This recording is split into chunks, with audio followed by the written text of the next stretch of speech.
अल्हम्दुलिल्लाहि रब्बिल आलमीन वल आक़िबतु लिल मुत्तक़ीन वस्सलातु वस्सलामु अला सय्यदिल अंबियाइ वल मुरसलीन व अला आलिहि व अस्हाबिहि अजमईन अम्मा बाद।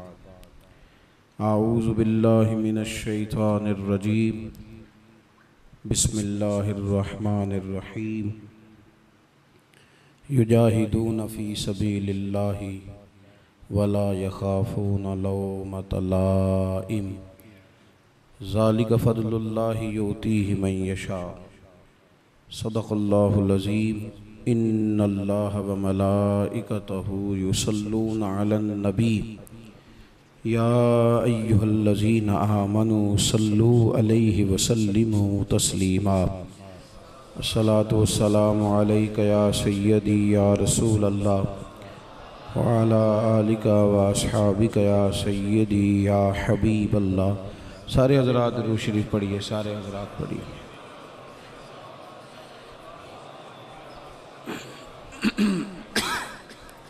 अल्लाहुम्मा सल्लि अला सय्यदिना व मौलाना मुहम्मदिन मअदनिल जूद वल करम व आलिहि व बारिक वसल्लिम। हम्द व सलात के बाद दोस्तों, बुज़ुर्गों, भाइयों, बिलखुसूस हज़रात उलमाए किराम, मशाइख़, असातिज़ा, हुफ़ाज़, कुर्रा, इस्लाह मुआशरा के उन्वान से इस बज़्म नूर को सजाया गया है। अल्लाह कोशिश करने वालों की काविश को अपनी बारगाह में कबूल फ़रमाए। हम सब को जज्बों का वज़ू, नीयतों और इरादों का इखलास अता फ़रमाए। अल्लाह ताला ने बंदा मोमिन की ज़िंदगी बयान फरमाई और फरमाया युजाहिदून फ़ी सबीलिल्लाह। अल्लाह के रास्ते में अल्लाह के बंदे जिहाद करते हैं, जद्दोजहद करते हैं। वला यख़ाफ़ून लौमत लाइम। और अगर कोई उनकी मलामत करे, कोई उन्हें बुरा कहे, तो वो इसकी परवाह कोई नहीं करते। ज़ालिका फ़ज़्लुल्लाह, ये उन पर अल्लाह का फ़ज़ल है। यूतीहि मन यशा, और रब जिसे चाहता है अपना फ़ज़ल अता कर देता है। मुसलमान और मुसलमान का मकसद ये मुसलसल जद्दोजहद का नाम है। मुसलसल कोशिश में रहना, अपनी रूहानी तरक्की के लिए भी, मुआशी तरक्की के लिए भी, दीनी उरूज के लिए भी, इस्लामी इक़दार के लिए मुसलसल कोशिश में रहना। मुसलसल दूसरों को लेके चलने के लिए, दूसरों को पैगाम हक़ देने के लिए, कुफ्र को पैगाम दीन देने के लिए, गलबा इस्लाम के लिए मुसलसल जद्दोजहद करना, ये मुसलमान को अल्लाह तबारक व तआला और उसके प्यारे हबीब अलैहिस्सलाम की तरफ से मकसद दिया गया है। कुंतुम खैरा उम्मतिन उखरिजत लिन्नास, तुम बेहतरीन उम्मत हो, लेकिन याद रखना तुम्हें लोगों के नफ़े के लिए पैदा किया गया। तामुरून बिल मारूफ़ व तनहौना अनिल मुनकर, तुमने लोगों को मारूफ़ का हुक्म देना है और मुनकरात से मना करना है। मकसूद अगर ज़िंदगी में कुछ हो, फिर ज़िंदगी सही गुज़रती है। बेमकसद जब ये लोग ज़िंदगी गुजारते हैं तो आहिस्ता आहिस्ता परेशान रहने लग जाते हैं। मकासद क्या थे? मकसद ये था कि मैंने ना 2-4 करोड़ रुपया ज़िंदगी में जमा करना है, तो हो गया जमा, अब क्या करे? अब परेशान रहने लग गया। अब कहता है पता नहीं सारा कुछ है, मेरा दिल ही नहीं लगता। मकसद इसका ये था कि मैंने ना बहुत अच्छी बिल्डिंग बनानी है, बेहतरीन मकान बनाना है, तो बन गया मकान। अब भाई ये छोटे मकासद थे। मैंने मुल्क से बाहर जाना है, जाके सेट होना है, तो हो गया सेट। अब मकासद जब तक बड़ा नहीं होता, मुसलमान मकसद हयात को जब तक पहुंचता नहीं और जब तक वो सही डायरेक्शन पर चढ़ता नहीं, उतनी देर वो परेशान है। वो टामक तो यहाँ ज़रूर मारता है, वो वाली बीमारियाँ ढूंढ के ले आता है जो दरअसल उसकी बीमारियाँ हैं ही नहीं।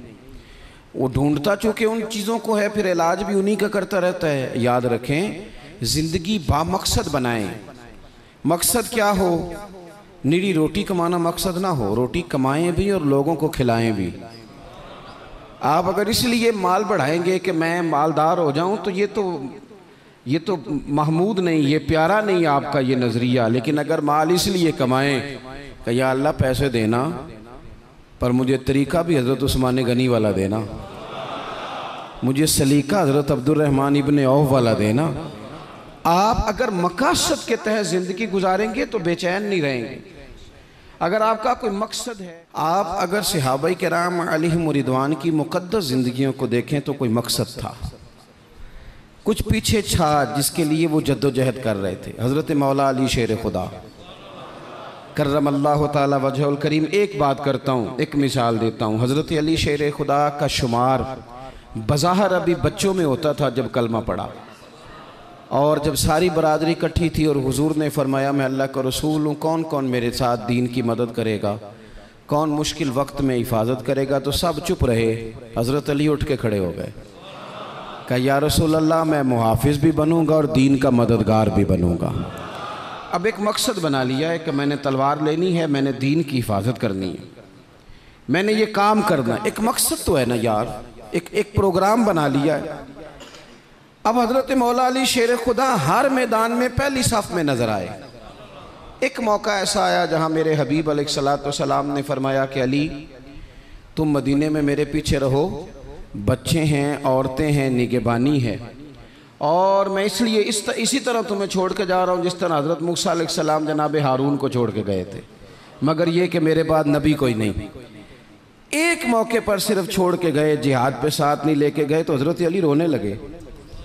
अल्लाह करे आपको समझ आए मेरी बात की। बच्चा हमारा भी रोता है, पर वो कहता है मैंने सैर के लिए जाना है। मकसूद कुछ और बना लिया है ना। पैसे हमारे बच्चे भी मांगते हैं, पर वो कहते हैं कि टूर जा रहा है, मैंने साथ जाना है। हमें भी रोना आता है कई दफ़ा, लेकिन वो जो पार्टी हमने काबू करनी थी वो कोई और करके ले गया। ये तो गाहक मेरा था, ये दाएं बाएं कैसे निकल गया। रोना तक आ जाता है, उनका भी रोना था। अर्ज़ की या रसूलल्लाह सल्लल्लाहु अलैहि वसल्लम आप मुझे बच्चों और औरतों पर छोड़ कर जा रहे हैं। तो हुजूर सल्लल्लाहु ताला अलैहि वसल्लम ने फरमाया अली उसी तरह छोड़ के जा रहा हूँ जिस तरह हज़रत हारून को जनाब मूसा कलीम छोड़ के गए थे। भाई एक मकसूद था कि मैंने मैदान में रहना है, एक इरादा किया था, एक प्रोग्राम बनाया था, फिर सारी ज़िंदगी वो मैदान में रहे। उनको जब खंजर लगा ना कूफे की जामे मस्जिद के करीब, तो बंदे को तकलीफ़ होती है तो वो हाय करता है, बेटे को आवाज़ देता है, नसीहतें लिखवाता है। लेकिन मौला अली को खंजर लगा तो क्या कहते हैं? कहते हैं फुज़्तु बिरब्बिल काबा, लो भाई लोगो रब्बे काबा की कसम आज मैं कामयाब हो गया हूँ। एक मकसूद बनाया था ना, आज मैं उस मकसूद तक पहुँच गया हूँ। यार कोई मकसद तो हो। लो सुनो बात, बुखारी में मौजूद है। एक खातून थी जो मस्जिद नबवी शरीफ में झाड़ू देती थी। मुश्किल काम है? चलें आप बताएं मुझे, मस्जिद के अंदर झाड़ू देना आसान है कि मस्जिद का सदर बनना आसान है? नहीं, सदर बनना ही सौखा दे, इसलिए कि सदर बन के करना कुछ नहीं ना, आर्डर ही जारी करना है। इल्ला माशाअल्लाह, अच्छे लोगों की बात नहीं करता। इसलिए अच्छा ज़्यादा अजर वाला काम तो ये ना कि अल्लाह का घर साफ किया जाए। मैंने तो उलमा से कई जगह कहा है कि इस ओहदे का ना आप कोई नाम बदल दें, इस सीट का निगरान कर दें, सरपरस्त कर दें, क्योंकि जब सदर आप कह देते हैं ना, तो सदर पाकिस्तान का सबसे बड़ा आइनी ओहदा है, और सदर अगर बाइख्तियार हो तो पहला काम असेंबलियाँ तोड़ने का करता है, तो फिर मुश्किल हो जाएगी। एक खातून मस्जिद नबवी शरीफ में झाड़ू देती थी, कोई मकसद तो है ना यार। यानी जुमे वाले दिन मैंने झाड़ू देना है, कोई मकसद तो है। मैंने यार अल्लाह के घर, अल्लाह का घर समझ के, कमेटी की मस्जिद समझ के नहीं, महल्ले की मस्जिद समझ के नहीं, रब का घर समझ के मैंने यार वो वाशरूम साफ़ करने हैं जिनके अंदर लोग गुजरते हैं और नमाज के लिए अपने आप को तैयार करके लोग वुज़ू से फारिग होकर के आते हैं। एक मकसूद है, एक इरादा कर लिया है, कोई प्रोग्राम तो हो। ऐसे मुहम्मल फजूल वक्त गुजरता जाए। यानी हमारे यहाँ ना कुछ लोग कहते हैं मैं बोर बड़ा होता हूँ। आपने नाराज़ नहीं होना, मैं सैकड़ों और हज़ारों लोगों को जानता हूँ जो उनसे पूछना क्या कर रहे हैं तो कहते हैं टाइम पास कर रहा हूँ। तो मैं कहता हूँ आपने टाइम को बिल्कुल फजूल समझ लिया है। क्या समझते हैं आप? ज़िंदगी के लम्हात इतने फारिग हैं।